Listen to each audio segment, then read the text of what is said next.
Kining mga makasasala gitawag ni sa unang panahon og hugaw. Mao na kun ang usa gani ka tawo makahimog sala sigon sa gilatid sa balaod ni Moises, di na sila makaapil sa mga pundok-pundok nga Diosnon sama sa magampo diha sa templo or sa mga sinagoga bisan gani sa pagpangaon. No, nang maglikay na sila. Yang usasad ka tao nga leader sa mga Hudiyo sa katilingban nga kaning Diosnon gidid-an sad sa pagpakig lambigit or kuyog-kuyog sa mga makasasala. Nya kining mga kobrador sa buhis gitawag gini sa unang panahon og public sinners, publikan, mga makasasala. Ambot ka karon ang ato mga kobradors buhis sa BIR dili baka mga makasasala. Unsa inyong tanaw? O kanang kobrador sa mga buhis diha sa customs, diha sa kobradors bayad diha sa LTO. Unsa man, makasasala sila o dili? Ayaw lang sad mo panghukom. Basta makasasala. Sige, lingiyay mong tupad. Ingna na kay sala. Na? Nya pangutan na nganong niapil man ka dinhi? Kita gani karon sus. Hasta gani ng mga gapuyo-puyo. Dagko mo kay nagsa. Nakuan pa kaayo, proud pa kaayo nga musimba na way mga kasal. Mga igsoon, nganong nahitabo man ni karon nga welcome ang mga makasasala tungod kay si Kristo mao'y naghimog example. Iyang gi kuyugan. Awag niya kuyogi, iyang gitawag si Levi. Kanis Levi mao man ang nahimong Matthew sa atong kuan ebanghelista. Iyang gitawag si Levi, siya kuyog ta.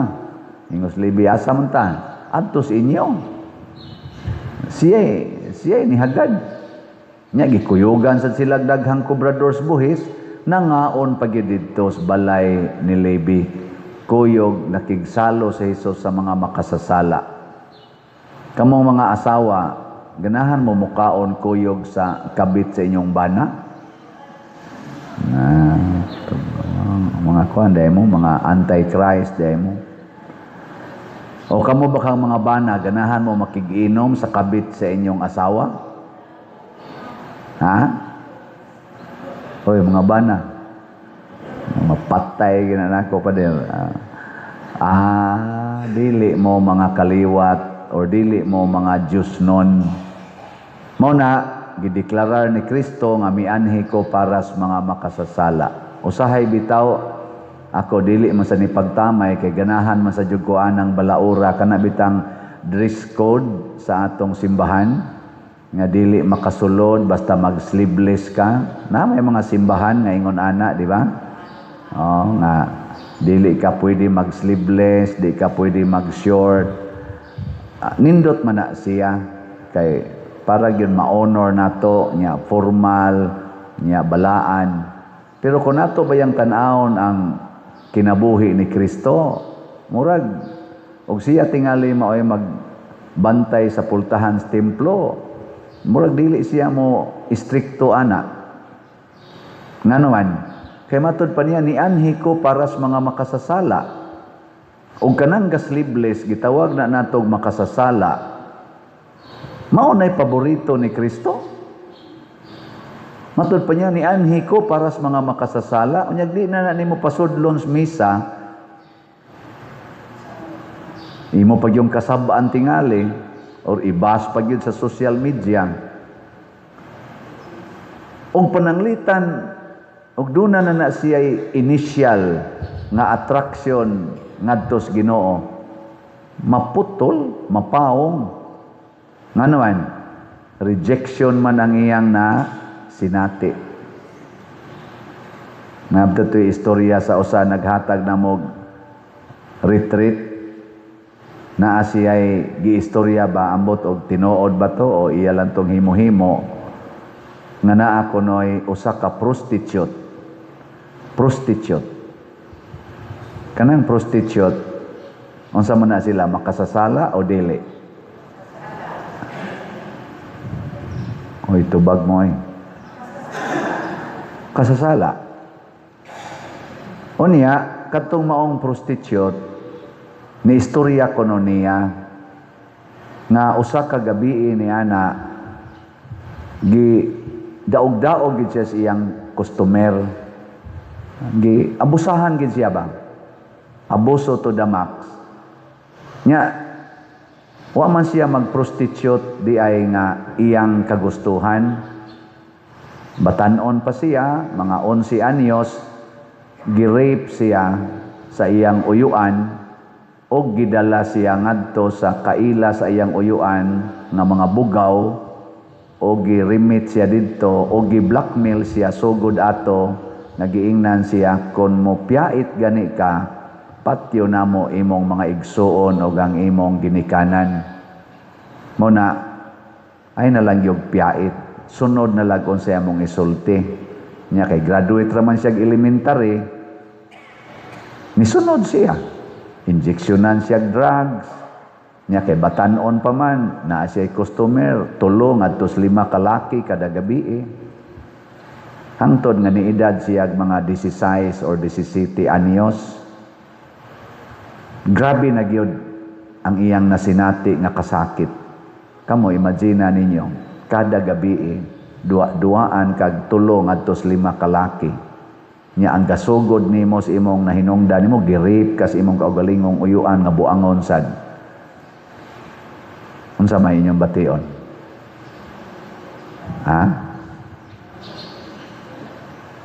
mao to nga usa ka adlaw ni ana gikan siya sa iyang trabaho trabaho na nila ang iyang attire ang iyang trabaho o niadto siya sa usa ka simbahan naghilak kay gusto siya nga mosimba o mosumbong sa Ginoo sa iyang gibati unya kay lagi ang iyang attire ingon ato man wa gid siya pasudla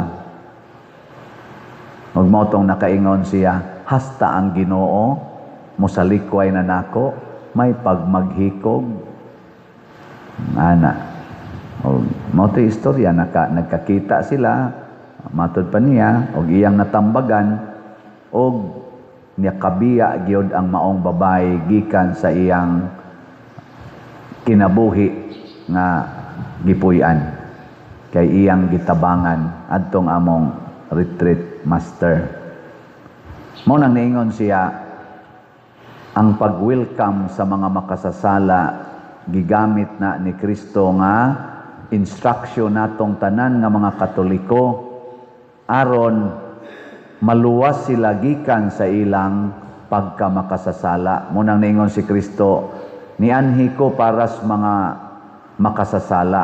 Nganuman, kay ang makasasala gitawag ni Kristo og mga masakiton. Siya ang masakiton nagkinahanglan nagdoktor.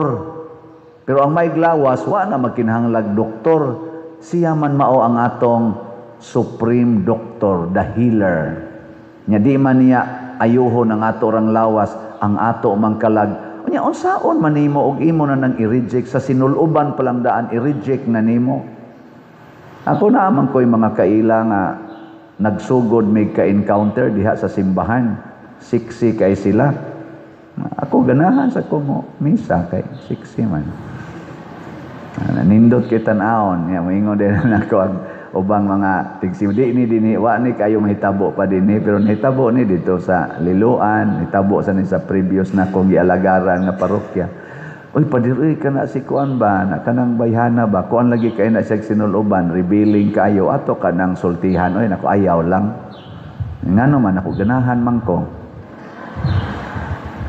Ala padir ganahan di ay nako ganahan kong mo challenge nako kung mausab ba ng iyang sinuloban sa pagsigi niyag simba nako.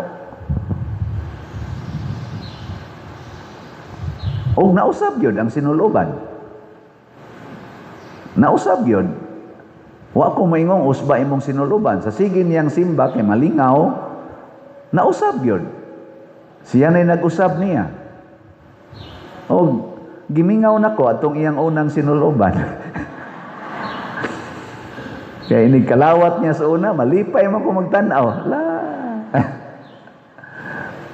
Dagko mo kayong bukid. Uy, gitabuna naman ang bukid. Nako, wa na lagi. Thank you, Lord. Kay imo na siyang lamdagan. Inana. Ano bitang mga adik? Ato din ng kasaban. Ato din ng i-reject. Nagtuo day kag malipayo na sila sigig suyop kana mga adik. Maubitang ni suyop na kay daghan kay nagdisturbo diri kaugalingon, nagpangita, nagkalinaw, kalipay. Nya ni ay naa sa simbahan kusog kayo mo reject na musamot nagsuyop. May pagkuyugan na nimog suyop. Kuyugi. Ana, musuyop sila og drugs, ikaw musuyop sa kag Milo, kape, suyop mangyapoy tawag ana. Ang pasabot ba, accommodate sinners. Do not reject. Sa atong unang pagbasa, ang Ginoo ni warning ni Samuel, ayaw papilia silag hari. Nya kinamugos mang mga tao, ningon ang Ginoo, hala sige, ihatag lang ang ilang gusto. Pero ang hari nga ilang mapili, daog-daogon sila. Pero ang Ginoo, nipili gyapon, giingnan gyapon niya Samuel, kana si Saul. Kuani na, lugi na. Mao nay himo ang hari. Ug sa tinud-anay si Saul, wa baya makahatag og maayong serbisyo sa Israel. Mao bitan giilisan siya ni Hari David. Nya si David, iya pag yung gilutos, buot pag niyang patyon. Salbahis ginto si Saul, pero gipili sa Ginoo. Doon agyapoy hunahuna ang Ginoo pamasin nga sa iyang nadawat nga grasya isip na himo siyang hari. Pamasin, mahimo siyang buutang hari. Pero kay yabag man yun, ana yabag yun. Ana. Ang atong santos karon kani si San Antonio Abot. Usa ni siya kabuutan kaayo nga tawo. Duha ni sila ka managsuon, ayang manghod babae, og namatay og sayo ang ilang ginikanan. Ang iyang gibuhat, gisunod niya ang gisultis Ginoo nga ibaligya ang tanan mong katigayunan ug ang halin ihatag sa mga kabos. So iyang gibaligya ang tanan ug ang iyang manghod nga babae dato ni kay sila. So iya jang gibaligya ang tanan niya, gipang-apod-apod niya ngadto sa mga kabos. Wa na siya kwarta, wa na sa siya property, ningadto siya sa disyerto. Didto siya gapuyo. Unya ang iyang manghod nga babae, iya lang sang gipiyal sa monasteryo sa mga madre. Madre tingal ito. Na madre ting itong iya sang kuan, iyang manghod nga babae. Nya didto sa kamingawan, didto siya nag-alagad sa Ginoo. Nagpuyo nga tinarong og gitintal siya maayos yawa. Og iyang gibuntog ang yawa didto sa kamingawan. Imagine nimo ha, usa ka kadato kayo.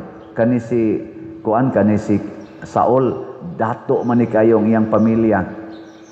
Munang pakidato kay siya, nya gwapo pa gyud kay siya, taas pa gyud kay height. Pati gyud niya ka elitist ba.